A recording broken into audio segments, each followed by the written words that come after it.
Hello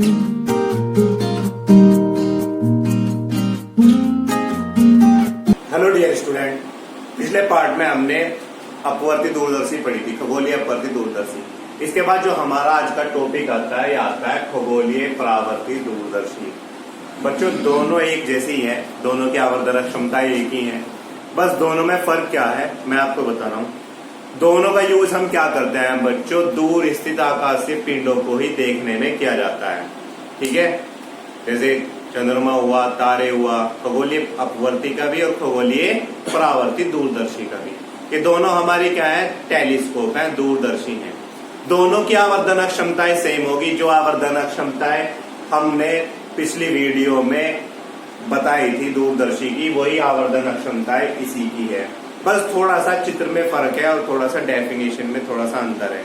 ठीक है, संरचना में थोड़ा सा फर्क है इसका। ठीक है बच्चों, इसका चित्र मोस्ट इम्पोर्टेंट है। ये वाली परावर्ती दूरदर्शी बहुत ज्यादा एग्जाम में आती है, मोस्ट इम्पोर्टेंट है, और ये 5 नंबर में बच्चों आपको एग्जाम में मिलती है। ठीक है, तो ये 5 नंबर में एग्जाम में आपको मिलती है बच्चों। ठीक है, तो मैं बताना चाहूंगा, अब हम बात करते हैं खगोलीय परावर्ती दूरदर्शी की। इससे पहले मैंने आपको बताई थी अपवर्ती दूरदर्शी, उसमें क्या था बच्चों, मैंने आपको बताया था एक साइड में क्या लगा रहता है, बड़े द्वारक का उत्तल लेंस लगा रहता है, जबकि दूसरी साइड में क्या लगा रहता था, छोटे द्वारक का उत्तल लेंस। पर इसमें क्या होता है बच्चों, जहां पर बड़े द्वारक का उत्तल लेंस लगा था, उसकी जगह हम यहाँ पर क्या का यूज करते हैं, दर्पण का यूज करते हैं, अवतल दर्पण का यूज करते हैं। ये बड़े द्वारक का अवतल दर्पण है बच्चों। ठीक है, और इसकी मुख्य अक्ष पर, इसकी ये मुख्य अक्ष हो गई बच्चों अवतल दर्पण की, और इसकी मुख्य अक्ष पर 45 डिग्री के कोण पर एक दूसरा समतल दर्पण M2 लगा हुआ है। ठीक है, तो ये दूसरा दर्पण यहाँ पर कौन सा लगा हुआ है, समतल दर्पण M2 लगा हुआ है। सबसे पहली बात, अगर हम बात करें इसकी संरचना की, अगर हम संरचना की बात करें तो इसमें क्या होता है, इसके चौड़े सिरे पर क्या लगा रहता है, एक बड़े द्वारक का अवतल दर्पण लगा रहता है, जबकि इसकी मुख्य अक्ष पर 45 डिग्री के कोण पर एक दूसरा समतल दर्पण M2 लगा रहता है। जबकि इस नली के दूसरी ओर पीछे मतलब बारीक वाली साइड एक उत्तल लेंस लगा रहता है, छोटे द्वारक का। ठीक है, जो हमारा कौन सा लेंस कहलाता है बच्चों, नेत्रिका लेंस कहलाता है। ठीक है, जो नेत्रिका का कार्य करता है, ये हमारी आंख के पास होता है। ठीक है, ये तो बच्चों इसकी संरचना थी। अब हम बात करते हैं इसकी प्रतिबिंब किस तरह से बनता है, प्रतिबिंब का बनने की बात करते हैं। तो बच्चों, मानना कोई वस्तु है, दूर स्थित है, मान लिया ए भी, कोई कुछ भी हो सकता है, चंद्रमा हो सकते हैं, तारे हो सकते हैं, कुछ भी हो सकता है। ये अपवर्ती दूरदर्शी से ज्यादा अच्छी है, इसमें अपवर्ती दूरदर्शी से ज्यादा और अच्छा स्पष्ट प्रतिबिंब दिखाई देता है खगोलीय परावर्ती दूरदर्शी में। ठीक है बच्चों, तो मैं क्या कह रहा हूं, ये कोई दूर स्थित वस्तु है जिससे प्रकाश किरण चल रही है। सबसे पहले प्रकाश किरण किस पर टकराती है, अवतल दर्पण पर टकराती है, जहां से टकराने के बाद ये क्या हो जाती है बच्चों, परावर्तित हो जाती है, और मुख्य अक्ष पर जो 45 डिग्री के कोण पर समतल दर्पण लगा है, इस पर टकराती है, और टकराने के बाद यहाँ से भी परावर्तित हो जाती है, और A', B' पर यहाँ वास्तविक प्रतिबिंब बनाती है। ठीक है, तो बच्चों ध्यान से समझना, सबसे पहले तो प्रकाश किरण कहाँ से चली, किसी वस्तु से प्रकाश किरण आ रही है, अवतल दर्पण पर टकराती है, टकराने के बाद परावर्तित हो जाती है, जो इसके मुख्य अक्ष पर रखे 45 डिग्री के कोण पे झुके हुए एक दूसरे समतल दर्पण M2 पर टकराती है, जहां से टकराने के बाद मैं आपको यहाँ पे दिखा रहा हूं कि दोनों प्रकाश किरणें एक दूसरे को यहाँ पर काट रही है, अर्थात A', B' पर एक दूसरे को काट रही है, जहां पर इनका वास्तविक प्रतिबिंब बनता है। ये बच्चों A', B' प्रतिबिंब क्या करता है, ये नेत्रिका लेंस के लिए आभासी वस्तु का कार्य करता है। ये नेत्रिका लेंस के लिए क्या कार्य करता है बच्चों, वस्तु का कार्य करता है, जिसका प्रतिबिंब जिसका बड़ा प्रतिबिंब वह आभासी प्रतिबिंब किस पर बनता है बच्चों, A', B' पर बनता है, और स्पष्ट प्रतिबिंब व चमकीला प्रतिबिंब दिखाई देता है।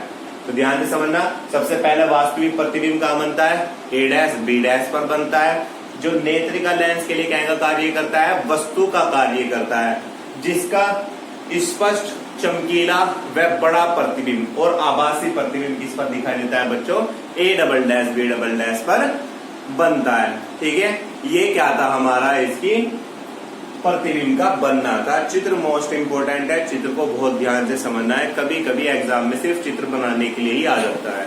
ठीक है बच्चों, और इसकी आवर्धन अक्षमताएं लिखने के लिए सिर्फ चित्र और आवर्धन अक्षमताएं वो लिखवाता है। दूसरी बात करते हैं फिर हम इसकी आवर्धन अक्षमता की। आवर्धन अक्षमता सेम वही है जो हमने किसमें करी थी, अपवर्ती दूरदर्शी में हमने की थी।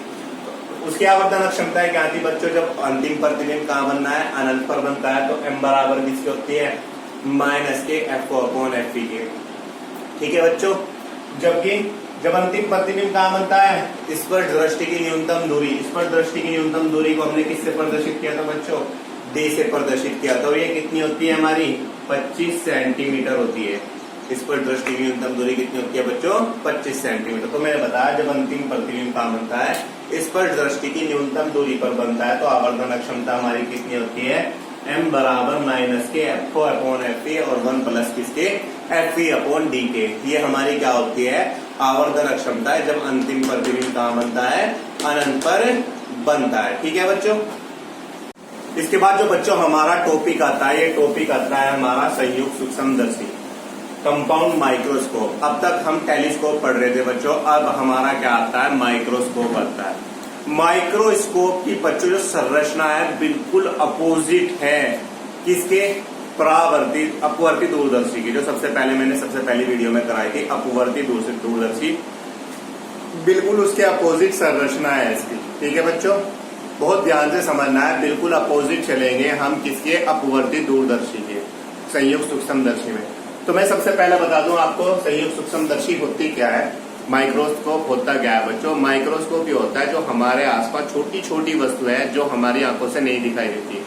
ठीक है, तो हमको उस वस्तु को देखने के लिए माइक्रोस्कोप का हम क्या करते हैं, यूज करते हैं। जैसे हम देखते हैं लैब में हम इसका बहुत ज्यादा यूज करते हैं, जैसे जीवाणु को देखने में, छोटे छोटे सूक्ष्म कण जो हमारी आंखों से नहीं देख सकते, हम उनको देखने के लिए किसका यूज करते हैं बच्चों, माइक्रोस्कोप का यूज करते हैं। ठीक है, तो इसके बाद हम बात करते हैं बच्चों इसकी संरचना की, माइक्रोस्कोप की संरचना क्या होती है। बिल्कुल मैंने आपको बताया बच्चों जो संरचना है वो अपवर्ती दूरदर्शी की अपोजिट है। उसमें क्या था बच्चों, एक बेलनाकार पाइप था जिसमें मैंने आपको बताया था, वहां पर तो क्या था, उसमें चौड़े सिरे पर बड़े द्वारक का उत्तल लेंस लगा था, परंतु यहाँ पर क्या होता है, इसके चौड़े सिरे पर एक छोटे द्वारक का उत्तल लेंस लगा रहता है, जिसे हम क्या कहते हैं, अभिदर्शक लेंस कहते हैं। जबकि इस नली के पीछे एक बारीक नली और होती है जिसे बड़ी नली में आगे पीछे क्या कर सकते हैं, हम खिसका सकते हैं, और इसके दूसरी साइड में क्या लगा रहता है, एक बड़े द्वारक का उत्तल लेंस लगा रहता है जिसे हम नेत्रिका लेंस कहते हैं। और इसे किससे प्रदर्शित करते हैं हम बच्चों, ई से प्रदर्शित करते हैं। हमेशा जो अभिदर्शक लेंस होगा बच्चों जो ऑब्जेक्ट की ओर होगा, इसलिए हमने इसे किससे प्रदर्शित किया, ओ से प्रदर्शित किया। हमेशा किसकी ओर होगा बताया मैंने आपको, वस्तु की ओर होता है। जबकि नेत्रिका लेंस हमारा कहाँ की ओर होगा, आंख की ओर होता है। तो जिस वस्तु को हमें देखना होता है हमेशा अभिदर्शक लेंस उस वस्तु की ओर रहता है, जबकि नेत्रिका लेंस कहाँ होता है, हमारी आंख के पास होता है, जिसमें को हम देखते हैं। ये बच्चों इसकी संरचना थी। इसकी संरचना के बाद आता है इसका समायोजन। इसे समायोजित कैसे करते हैं, सबसे पहले जिस वस्तु को हमें देखना होता है उस वस्तु को हम अभिदर्शक लेंस के पास रखते हैं, और जबकि छोटी नली, बड़ी नली में छोटी नली को आगे पीछे खिसकाकर इस प्रकार समायोजित करते हैं कि वस्तु का हमें कैसा स्पष्ट प्रतिबिंब दिखाई दे और उनके बीच कोई लंबन ना रहे। ठीक है बच्चों, तो इसका समायोजन था। इसके बाद हम बात करते हैं प्रतिबिंब का बनना, प्रतिबिंब कैसे बनता है। माना कोई बहुत सूक्ष्म वस्तु है, उस सूक्ष्म वस्तु को हम सबसे पहले किसके पास रखते हैं, अभिदर्शक लेंस के पास रखते हैं। माना कोई वस्तु है ए बी जो हमारी कहां पर स्थित है, अभिदर्शक लेंस के पास स्थित है। यहाँ से एक प्रकाश किरण चल रही है और जिसका वास्तविक व उल्टा प्रतिबिंब किस पर बना रही है, A1 B1 पर बना रही है, नेत्रिका लेंस से पहले। ठीक है, अब ये नेत्रिका लेंस के लिए जो ये वस्तु है, ये प्रतिबिंब है A1 B1, इस नेत्रिका लेंस के लिए क्या कार्य करता है बच्चों, वस्तु का कार्य करता है। अब जो A1 B1 है इस नेत्रिका लेंस के लिए क्या कार्य करता है बच्चों, वस्तु का कार्य करता है, जिसका बड़ा व वास्तविक जिसका बड़ा व सीधा आभासी प्रतिबिंब किस पर बनता है, A2 B2 पर बनता है, और इसका स्पष्ट चमकीला प्रतिबिंब दिखाई देता है किसी भी वस्तु का। ठीक है बच्चों, तो मैंने क्या बताया, सबसे पहले कोई वस्तु है अभी जिसके प्रतिबिंब कहाँ बनता है हमारा, A1 B1 पर बनता है। जो नेत्रिका लेंस के लिए क्या का कार्य करता है, वस्तु का कार्य करता है, और जिसका बड़ा वह आभासी प्रतिबिंब किस पर बनता है बच्चों, A2 B2 पर बनता है। ठीक है, ये इसका बच्चों क्या था, प्रतिबिंब का बनना था। अब मैं बता दूं ये अभिदर्शक लेंस है, यहाँ से कोई वस्तु रखी हुई है ए भी, तो वस्तु की दूरी अभिदर्शक लेंस के लिए हमने किससे प्रदर्शित करेंगे, UO से। O का मतलब ऑब्जेक्ट है, मतलब अभिदर्शक लेंस है। ठीक है, तो वस्तु की जो दूरी है ये हमने UO से प्रदर्शित करी, मतलब वस्तु की दूरी है। ठीक है, ये VO है, मतलब अभिदर्शक के लिए प्रतिबिंब की दूरी, अभिदर्शक लेंस के लिए प्रतिबिंब हमारा काम आना था A1 B1 पर, तो इसकी दूरी कितनी होगी हमारी, VO हो गई। O मतलब ऑब्जेक्ट, अभिदर्शक लेंस है। FO मतलब फोकस दूरी है, किसकी है बच्चों, मुख्य फोकस किसका है, ये अभिदर्शक लेंस का, और इसकी दूरी को हम क्या कहेंगे, फोकस दूरी, किसकी, अभिदर्शक की फोकस दूरी कहेंगे। ठीक है, इसके बाद ये UE है, UE मतलब नेत्रिका लेंस के लिए वस्तु की दूरी है। नेत्रिका लेंस के लिए वस्तु की प्रतिबिंब कहाँ बनना है, यहाँ पर बनना है। ठीक है, हम इसे VE से प्रदर्शित करेंगे या D से प्रदर्शित करते हैं, क्योंकि ये स्पर्श दृष्टि की न्यूनतम दूरी पर बनता है।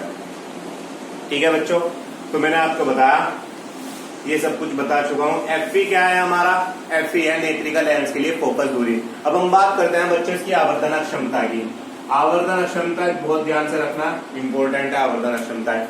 आवर्धन क्षमता है जो इसकी व्यापक सूत्र है, जो इसका व्यापक मेन सूत्र है, जो आवर्धन क्षमता का सूक्ष्मदर्शी के लिए, वो कितना होता है, M बराबर माइनस के VO upon UO upon D upon UE। ठीक है बच्चों, VO क्या है, प्रतिबिंब की दूरी किससे, अभिदर्शक लेंस से। UO क्या है, वस्तु की दूरी किससे, अभिदर्शक लेंस से।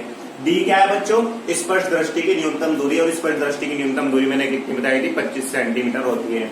बटे में क्या है, UE क्या है बच्चों, नेत्रिका के लेंस के लिए वस्तु की दूरी है। ठीक है, इसके बाद हम बात करते हैं जब अंतिम प्रतिबिंब कहां पर बनता है, अनंत पर।